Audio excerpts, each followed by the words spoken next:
నమస్తే, welcome to Ayushman భవ. Kidney సమస్యలతో బాధపడుతున్నారా? పెయిన్ కిల్లర్స్ ఎక్కువగా వాడటం వల్ల కిడ్నీ సమస్యలు వస్తాయా? పెయిన్ కిల్లర్స్ వాడటం వల్ల వచ్చే కిడ్నీ సమస్యలు, వాటికి లేటెస్ట్ ట్రీట్మెంట్ మెథడ్స్ గురించి మాట్లాడేందుకు మనతో పాటు 10TV స్టూడియోలో ఉన్నారు Yashoda hospital senior nephrologist doctor Sudhakar గారు. మరి వారిని అడిగి సలహాలు సూచనలు తెలుసుకుందాం. నమస్కారం అండి డాక్టర్ గారు. నమస్కారం. అసలు మొదటిగా కిడ్నీ సమస్యలు అంటే ఏంటండి? కిడ్నీ సమస్యలు అనేవి పలు విధాలుగా ఉంటాయండి. వాటిలో ముఖ్యంగా మనం అక్యూట్, క్రానిక్ అనే రెండు విధాలుగా డివైడ్ చేస్తాము.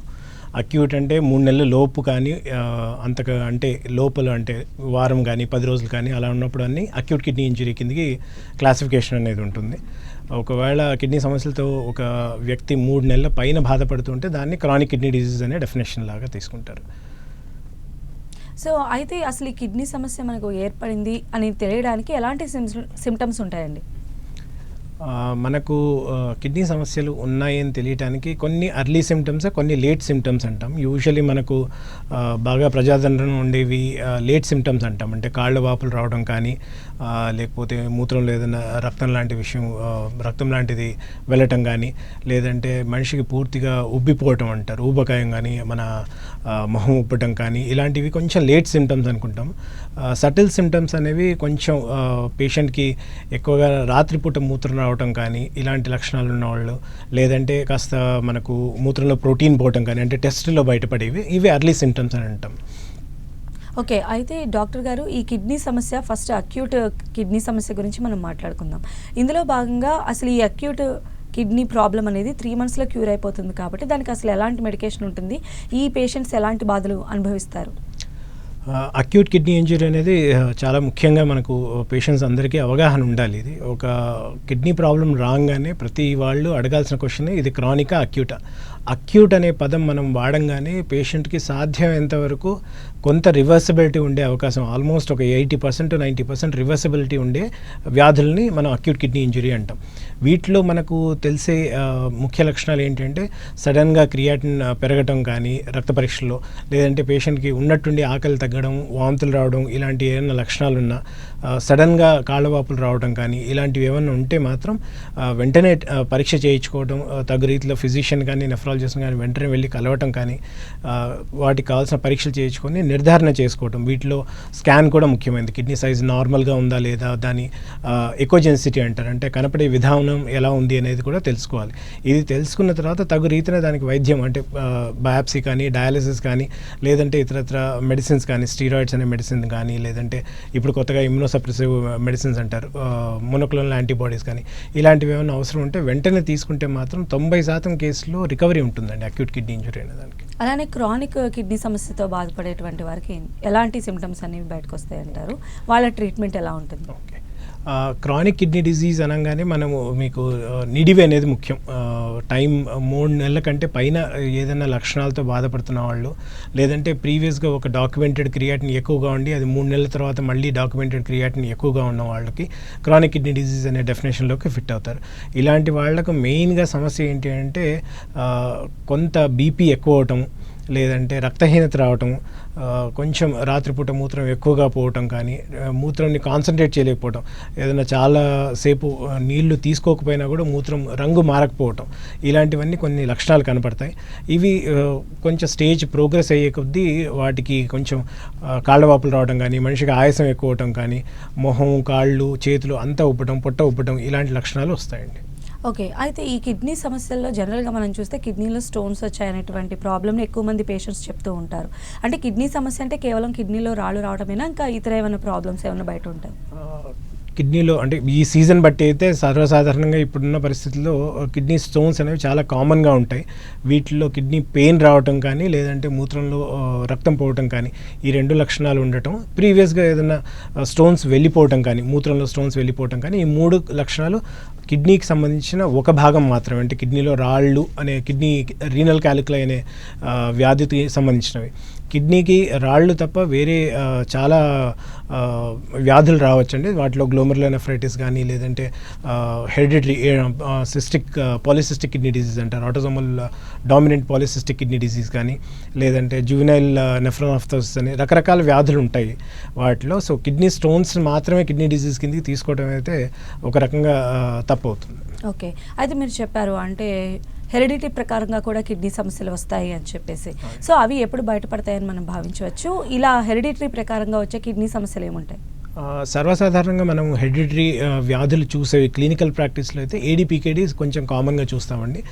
కొంత నెఫ్రాటిక్ సిండ్రోమ్ అనేది, అంటే చిన్నపిల్లల్లో మనకు మొహము, కాళ్ళు, చేతులు అంతా వాపు రావడం కానీ, మూత్రంలో ప్రోటీన్ ఎక్కువగా నురుగుపోవటం కానీ, ఇలాంటి లక్షణాలు ఉన్నారు. కొందరు హెరిడిటరీ నెఫ్రాటిక్ సిండ్రోమ్స్ ఉంటాయి.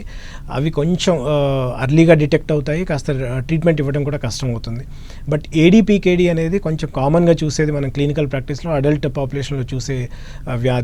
దీంట్లో ఏంటంటే కిడ్నీ అనేది నార్మల్ ఆర్కిటెక్చర్ కాస్త నీటి తెత్తులతో, అంటే సిస్తో రీప్లేస్ అవుతుంది. ఇది వీటి లక్షణాలు ఎలా అంటే, first kidney only cyst, multiple cyst కనపడతాయి రెండు వైపులా కిడ్నీస్, బైలేటరల్ కిడ్నీస్ అంటాము. సో అలా కనపడిన తర్వాత ఇవి కిడ్నీ సైజ్ పెరగడం మొదలవుతుంది. యూజువలీ కొంత నార్మల్ కిడ్నీ సైజ్ ఎంత అంటారంటే 9 నుంచి 11 సెంటీమీటర్స్ మధ్యలో ఉండాలి అంటారు. వీళ్ళకు దాదాపు 25 సెంటీమీటర్ల దాకా పెద్దగా అయిపోతాయి. వాటి వల్ల కడుపులో భారంగా ఉండటం కానీ, నడుముల్లో ఎక్కువ రావడం కానీ, వీళ్లకు సాధారణంగా యూరిన్లో బ్లడ్ పోవడం కానీ, ఇన్ఫెక్షన్ రావడం కానీ, స్టోన్ రావడం కానీ కూడా జరుగుతుంటాయి. ఇవి ఏ వయసులో బయటపడతాయంటే యూజువలీ 30 ఏళ్ల దాకా వీటి లక్షణాలు ఏమీ కనపడవండి. 30 ఏళ్ల తర్వాత స్కానింగ్లో కనపడుతుంది అంటారు. యూజువలీ వాళ్ళు 50-55 ప్రాంతంలో వచ్చేసరికి కిడ్నీ పనితనం అనేది తగ్గడం మొదలవుతుంది. డయాలసిస్ స్టేజ్ దాకా రీచ్ అవుతారు. ఓకే. అయితే కొంతమందికి ప్రెగ్నెన్సీ సమయంలో కూడా ఈ కిడ్నీ సమస్యలు వస్తూ ఉంటాయి. అక్కడ కూడా వాళ్ళు ప్రోటీన్ లాస్ అవుతున్నటువంటి కేసెస్ కూడా ఉంటాయి, అంటే చాలా క్రిటికల్ కేసెస్లో. సో అలాంటి వాళ్ళు ఎలాంటి ప్రికాషన్స్ తీసుకోవాలంటారు జనరల్గా? యూజువల్లీ ప్రెగ్నెన్సీ అనేది ఒక ఫిజియలాజికల్ టెస్ట్ అంటాం. ఎందుకంటే ఒక అడల్ట్కి ప్లస్ దాంతోపాటు బేబీకి కూడా సపోర్ట్ చేయాలి కిడ్నీ అది. So it is considered as a major physiological stress for pregnant ladies అంటాం. సో ఇలాంటి వాళ్ళు ఏమవుతుందంటే, కొంత ప్రోటీన్ పోవడం అనేది చాలా సహజంగా ఉంటుంది. కాకపోతే ఆ ప్రోటీన్ క్వాంటిటీ అనేది 500 మిల్లీగ్రామ్ ఒక రోజు కంటే ఎక్కువ పోతుంటే అప్పుడు దాని సమస్య గురించి బాధపడాలి. నార్మల్గా అయితే మనం 150 మిల్లీగ్రామ్స్ నుంచి 200 మిల్లీగ్రామ్స్ వరకు సహజంగానే ప్రోటీన్ పోతుంది అందరికీ. అది డిటెక్టబుల్ లిమిట్స్లో ఉండదన్నమాట. సో అంతకంటే కొంత ఎక్కువ పోవడం అనేది 500 mg వరకు పోవడం అనేది ప్రెగ్నెన్సీలో సహజంగా ఫిజియలాజికల్ చేంజ్ అంటాం, అంటే సహజంగా జరిగేది. ఎందుకంటే దాంట్లో కిడ్నీకి వచ్చే బ్లడ్ ఫ్లో అనేది కూడా అధికమవుతుంది ప్రెగ్నెన్సీ టైంలో. దానివల్ల కొంత ప్రోటీన్ ఎక్స్ట్రాగా పోవడం కూడా సహజం. కాకపోతే ఇది 500 మిల్లీగ్రామ్స్ కంటే 24 గంటల్లో 500 మిల్లీగ్రామ్స్ కంటే తక్కువ ఉండాలండి. అంతకంటే ఎక్కువ ఉంది అంటే మాత్రం డెఫినెట్లీ అది ఫర్దర్ ఎవాల్యుయేషన్ చేయించుకోవడం అనేది ఇంపార్టెంట్. దీంతో పాటు ప్రెగ్నెన్సీలో బీపీ రెగ్యులర్గా చెక్ చేసుకుంటూ ఉండాలి. 5వ నెల తర్వాత బీపీ పెరగడం అనేది కొంత పిఏహెచ్ అనే లక్షణంలోకి చూపిస్తారు. బట్ అలాంటి వాళ్ళలో కూడా ప్రెగ్నెన్సీ అయిపోయిన తర్వాత బీపీ తగ్గుతుందా లేదా, ఇతరత్ర సమస్యలు ఏమన్నా ఉన్నాయా, అంటే కిడ్నీలో స్ట్రక్చరల్ చేంజెస్ ఏమైనా వచ్చాయా, యూరిన్లో ప్రోటీన్ పర్సిస్టెంట్గా పోతుందా 6 వారాల తర్వాత కూడా ఉంటే మాత్రం ఇలాంటి వాళ్ళకు ఫర్దర్ టెస్ట్ అవసరం ఉంటుంది. కిడ్నీ బయాప్సీ కానీ, లేదంటే ఆటో ఇమ్యూన్ డిజీజ్ అంటాం, ఎస్ఎల్ఈకి సంబంధించిన వ్యాధి నిర్ధారణ అవ్వటం కానీ, వీటిలో కాంప్లిమెంట్స్, ఏఎన్ఏ ప్రొఫైల్, ఇలాంటి టెస్టులు అన్నీ చేయించుకోవాల్సి వస్తుంది. అయితే సాధారణంగా చాలామంది ఏంటంటే చిన్న హెడేక్ వచ్చినా, బాడీ పెయిన్స్ వచ్చినా పెయిన్ కిల్లర్స్ యూజ్ చేస్తూ ఉంటారు. వాటి ఎఫెక్ట్ అంతా కూడా కిడ్నీస్ పైన పడుతుంది అంటారు. యాజ్ ఎ సీనియర్ డాక్టర్ మీరేం చెప్తారండి దీనికి సంబంధించి? యూజువలీ మన సమాజంలో కామన్గా వాడేది ఏంటంటే, తలనొప్పి రాగానే వెళ్ళి ఏదైనా మెడికల్ షాప్కి వెళ్ళి తీసుకోవడం అనేది సర్వసాధారణంగా జరిగే విషయం. కాకపోతే ఆ మెడిసిన్ యొక్క ప్రభావం మన మీద ఎంత ఉంటుంది అనేది మన యొక్క ప్రీమార్బిడ్ స్ట్రక్చర్ అంటాము. ఒకవేళ పేషెంట్ బాగా డీహైడ్రేటెడ్ అయ్యి, లేదంటే బీపీకి మెడిసిన్స్ వాడుతున్నా, లేదంటే ఇతరత్ర బీపీ ఉన్న వాళ్ళైనా, బీపీ కంట్రోల్లో ఉండి బీపీ మందులు వాడుతున్న వాళ్ళు, ఇలాంటి వాళ్ళు పెయిన్ కిల్లర్స్ తీసుకున్నప్పుడంతా జరిగే మార్పులు ఏంటంటే, పర్టికులర్లీ డీహైడ్రేషన్తో ఉన్నప్పుడు పెయిన్ కిల్లర్ తీసుకుంటే సడన్గా కిడ్నీ ఫెయిల్ అయ్యే ఛాన్స్ ఉంటుంది. అక్యూట్ కిడ్నీ ఇంజరీ అంటాం. ఇది ఎలా మనకు సిమ్టమ్స్ చూపిస్తాయంటే, సడన్గా మూత్రం ఆగిపోవటం కానీ, లేదంటే కాళ్ళు వాపులు రావడము, మొహం వాపు రావడము, ఆయాసం ఎక్కువైపోవటం, ఇలాంటివి సహజంగా జరుగుతుంటాయి. పర్టికులర్లీ ప్రయాణాల్లో ఉన్న వాళ్ళు పెయిన్ కిల్లర్స్ తీసుకోవడం అనేది చాలా సిగ్నిఫికెంట్ ఇంపాక్ట్ చూపిస్తుందండి. ఎందుకంటే ప్రయాణంలో ఉండగా వాటర్ తీసుకోవడం అనేది కొంచెం సహజంగా తగ్గుతుంది. డీహైడ్రేటెడ్ స్టేట్లో ఉంటారు, అలాంటి వాళ్ళు పెయిన్ కిల్లర్స్ తీసుకోవడం అనేది అవాయిడ్ చేయడం మంచిది. అండ్ పర్టికులర్లీ మీరు అన్నట్టు తలనొప్పికి పెయిన్ కిల్లర్ తీసుకోవడం అనేది కొంత అలవాటు అలవాటు మన ప్రాబ్లీ అందరికీను. సో కాకపోతే ఆ తలనొప్పి ఎందుకు వస్తుంది అనేది ఒక నిర్ధారణ వచ్చిన తర్వాత కానీ మనం పెయిన్ కిల్లర్స్ అనేది తీసుకోవటం అనేది చేయకపోవటం మంచిది. రెండవది ఏంటి, పెయిన్ కిల్లర్ తీసుకోవడానికి మనకు ఎవరన్నా ప్రిస్క్రిప్షన్ ఉండడం అనేది చాలా ఇంపార్టెంట్. అంటే ఒక డాక్టర్ దగ్గర పెయిన్ కిల్లర్ ప్రిస్క్రిప్షన్ ఉంటే అతను మీకు దీనివల్ల వచ్చే నష్టాలని కొంత నివారణ చేయడానికి ఏమైనా కావాల్సిన పరీక్షలు కానీ లేదంటే కావాల్సిన మందులు కానీ రాసి మీకు ప్రిస్క్రైబ్ చేయడం అవుతుంది. అలానే డాక్టర్ గారు, డయాలసిస్ స్టేజ్కి వచ్చారు అంటేనే అది చాలా ప్రాణాంతకం కింద భావిస్తూ ఉంటారు చాలామంది. సో అంటే ఆ స్టేజ్లో వచ్చేటువంటి క్రూషియల్ ఉన్నటువంటి కండిషన్ని మనం ఏమన్నా చేంజ్ చేసి వాళ్ళకి కొంచెం ఆయుష్ని పెంచేటువంటి ఆస్కారం ఎంతవరకు ఉంటుందంటారు? అప్పుడు ఆ పేషెంట్ యొక్క కండిషన్ అసలు ఎలా ఉండాలంటారు? డయాలసిస్ అనేది అగైన్ మనం మాట్లాడుతున్నప్పుడు అక్యూట్ కిడ్నీ ఇంజరీ కోసం డయాలసిస్ చేస్తున్నారా, క్రానిక్ కిడ్నీ ఇంజరీ కోసం డయాలసిస్ చేస్తున్నారా, ఈ రెండు మనకు కాస్త క్లారిటీ ఉంటే పేషెంట్స్కి అప్పుడు మనము రికవరీ గురించి మాట్లాడచ్చండి. అక్యూట్ కిడ్నీ ఇంజరీకి డయాలసిస్ అంటే యాక్చువల్లీ కిడ్నీకి రెస్ట్ ఇస్తున్నాము, కిడ్నీకి సపోర్ట్ ఇస్తున్నాము అని అర్థం. ఆ విషయంలో పేషెంట్ భయపడాల్సిన అవసరం లేదు. యాక్చువల్లీ అది తన రికవరీకి ఎంతగానో మేలు చేస్తుంది. అదే క్రానిక్ కిడ్నీ డిజీజ్ అన్నప్పుడు డయాలసిస్ అవసరమైంది అన్నారనుకోండి, మీ డాక్టర్ గారు మీకు సజెషన్ ఇచ్చారు అనుకోండి, అలాంటప్పుడు డయాలసిస్ ఎంత డిలే చేస్తే ఎంత మంచిది అనేది ఒక అపోహ ఒకటి ఉంటుంది.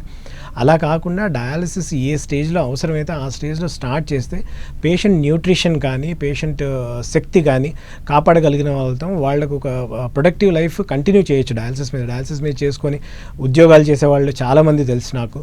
అలాగే స్టూడెంట్స్ ఉన్నారు, వాళ్ళు రెగ్యులర్గా కాలేజెస్కి వెళ్తుంటారు. అండ్ చాలామంది స్పోర్ట్స్ కూడా ఆడేవాళ్ళు ఉన్నారు, షటిల్ ఆడతారు, టెన్నిస్ ఆడేవాళ్ళని కూడా చూశాను. సో డయాలసిస్ అంటే అంత భయపడాల్సిన అవసరం అయితే లేదండి. డయాలసిస్లో కొన్ని ప్రికాషన్స్ అయితే తీసుకోవాలి. మీరు తీసుకుంటున్న డయాలసిస్ అడిక్వేట్గా ఉందా లేదా, డాక్టర్ గారిని రెగ్యులర్గా సంప్రదించడం కానీ, అండ్ కొంత మీకు ఇబ్బందికరం కాకపోతే హెచ్డిఎఫ్ అనే బెటర్ డయాలసిస్ అంటే స్మాల్ మాలిక్యూల్ క్లియరెన్స్ బాగా ఉంటుంది అంటారు, middle molecule and small molecule clearance అనే మెడికల్ పరిధిలో. సో అలాంటి డయాలసిస్ అట్లీస్ట్ చేసుకోగలిగిన వాళ్ళు కూడా ఇంకా బాగుంటుందండి. లేటెస్ట్ ట్రీట్మెంట్స్ ఏమున్నాయండి ఇలాగ కిడ్నీ సమస్యలతో బాధపడే వారి కోసం? లేటెస్ట్ ట్రీట్మెంట్స్ అంటే ఇప్పుడు వ్యాధిని బట్టి, అంటే కిడ్నీలో మనకు నిర్ధారణ అయ్యే వ్యాధిని బట్టి మోనోక్లోనల్ యాంటీబాడీస్ అనేవి చాలా వరకు ఉపయోగపడుతున్నాయి. లైక్ మెంబ్రేనస్ నెఫ్రోపతి అనే ఒక వ్యాధి ఉంటుందండి. దాంట్లో ఇదివరకు అయితే మందులు పెట్టేసి ఒకవేళ ఫలితం లేకపోతే వదిలేసేవాళ్ళు. అలాంటిది లేకుండా ఇప్పుడు ప్రస్తుతానికి మోనోక్లోనల్ యాంటీబాడీస్ కానీ దానికి సంబంధించిన కొత్త డయాగ్నోస్టిక్ యాంటీప్లాటోఆర్ యాంటీబాడీస్ అనే డయాగ్నోస్టిక్ టెస్ట్ అనేది, దాన్ని బట్టి పేషెంట్ని మానిటర్ చేయడం కానీ చాలా వరకు ఇంప్రూవ్మెంట్ ఉండే కండిషన్స్ ఉన్నాయి. ఇలాగ ప్రతి వ్యాధికి కొత్త విధానాలు అనేవి వస్తూనే ఉంటాయి. సో అది వ్యాధిని బట్టి మారుతుంటుంది. అలానే కిడ్నీ సమస్యలతో బాధపడేటువంటి వారు కావచ్చు, ఈ వ్యాధి బారిన పడకుండా ఉండేటువంటి వారు కావచ్చు, ఎలాంటి ఫుడ్ హ్యాబిట్స్ కానీ లైఫ్ స్టైల్ మోడిఫికేషన్స్ కానీ చేసుకోవాలంటారు? కిడ్నీ వ్యాధి రాకుండా ఉండాలి అండ్ వచ్చిన వాళ్ళు ఇబ్బంది పడకుండా ఉండాలంటే ఫస్ట్ మీరు దూరంగా ఉంచాల్సింది సాల్ట్ అండి.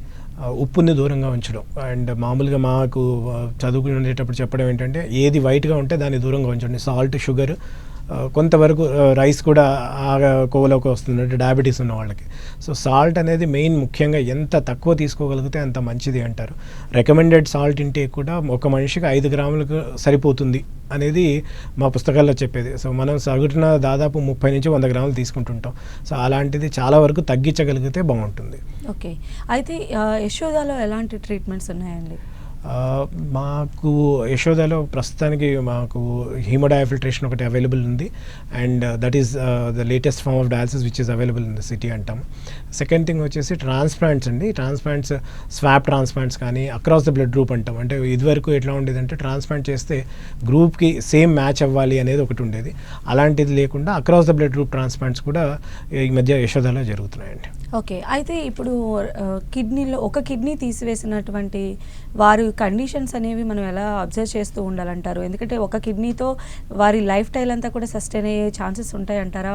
తర్వాత వచ్చేటువంటి హెల్త్ ప్రాబ్లమ్స్కి ఎలాంటి సన్నద్ధతతో ఉండాలండి?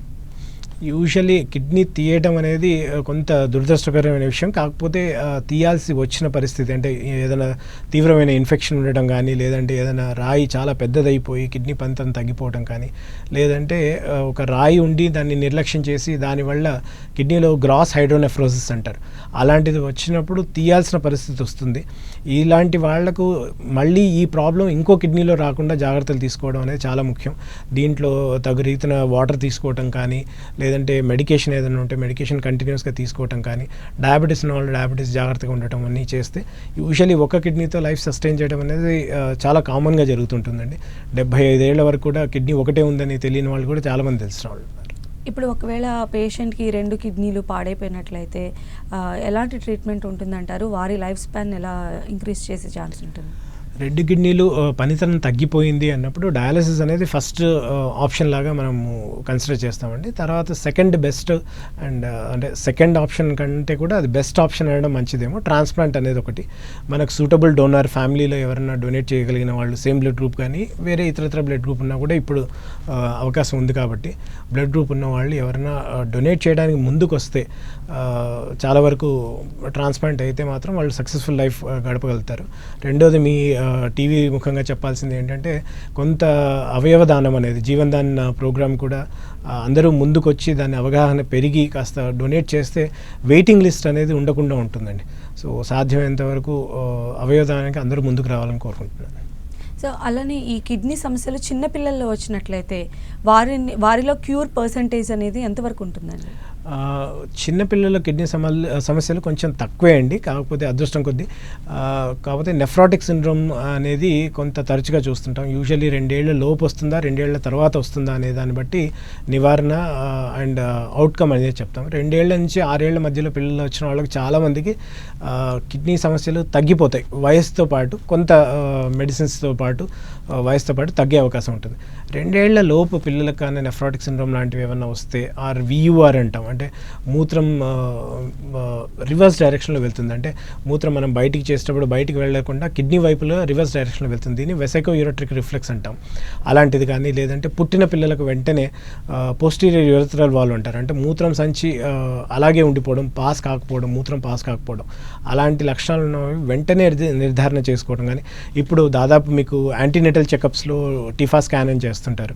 ఏదైనా పేషెంట్కి అంటే గర్భంలో ఉన్నప్పుడే పిల్లలకి ఏమన్నా కిడ్నీలో వాపు ఉందా, లేకపోతే కిడ్నీలు సరిగ్గా డ్రైన్ కావట్లేదా, ఇలాంటి లక్షణాలు. సో టిఫా స్కాన్ అనేది ఆల్మోస్ట్ చాలా కామన్గా చేస్తున్నారు ఇప్పుడు. సో ముందు ఒక అనామలీ స్కాన్ అంటారు దీన్ని, టిఫా స్కాన్ కానీ అనామలీ స్కాన్ కానీ, ఏదైనా కిడ్నీకి సంబంధించి ఇబ్బంది ఉందా అనేది అప్పుడే బయటపడుతున్నాయి. సో పుట్టిన వెంటనే పిల్లలకు సర్జరీ చేస్తే కూడా ఇలాంటి పిల్లలు చాలా వరకు మెరుగ్గా ఇంప్రూవ్మెంట్ ఉంటుందండి. జనరల్గా ఎలాంటి ఎగ్జామినేషన్స్ ఉంటాయండి ఈ ప్రాబ్లంతో బాధపడేటువంటి? అంటే ఫస్ట్ వచ్చినప్పుడే డైరెక్ట్ కిడ్నీ స్పెషలిస్ట్ దగ్గరికి ఎవరు వెళ్ళరు, జనరల్గా వేరే పెయిన్ అని అనుకుంటూ ఉంటారు, దానికి సంబంధించి ట్రీట్మెంట్ తీసుకుంటూ ఉంటారు. కాబట్టి యూజువలీ సహజంగా మీరు చెప్పినట్టే ఎవరు కూడా డైరెక్ట్ కిడ్నీ స్పెషలిస్ట్ దగ్గరికి వెళ్ళడం అనేది జరగదు. బట్ మనకు కొన్ని లక్షణాలు ఉండంగానే వెంటనే ఈ టెస్టులు చేయించుకోవడం అనేది నేను కింద చెప్పబోయే టెస్టులు. ఒకటి క్రియాటిన్, రెండోది మూత్ర పరీక్ష, ఒకటి రక్తం, అండ్ నాలుగోది వచ్చేసి స్కాన్, అల్ట్రాసౌండ్ స్కాన్. ఈ 4 చేయించుకుంటే దాదాపు మీరు 80% కిడ్నీ సమస్యల గురించి నిర్ధారణ అయిపోయినట్టే. ఇక మిగిలిన 20% మాత్రం కొంచెం అడిషనల్ టెస్ట్లు అవి ఉంటాయి. పెద్ద హాస్పిటల్కి వెళ్ళి మీరు లేదంటే స్పెషలిస్ట్కి వెళ్ళి తెలుసుకోవాల్సిన అవసరం ఉంటుంది. ఈ 3 మీకు దాదాపు కిడ్నీ నిర్ధారణ అనేది అయిపోతుందండి. Right, thank you so much అండి డాక్టర్ గారు. ఇది ఇవాల్టి ఆయుష్మాన్ భవ. చూస్తూనే ఉండండి 10 TV. థ్యాంక్స్.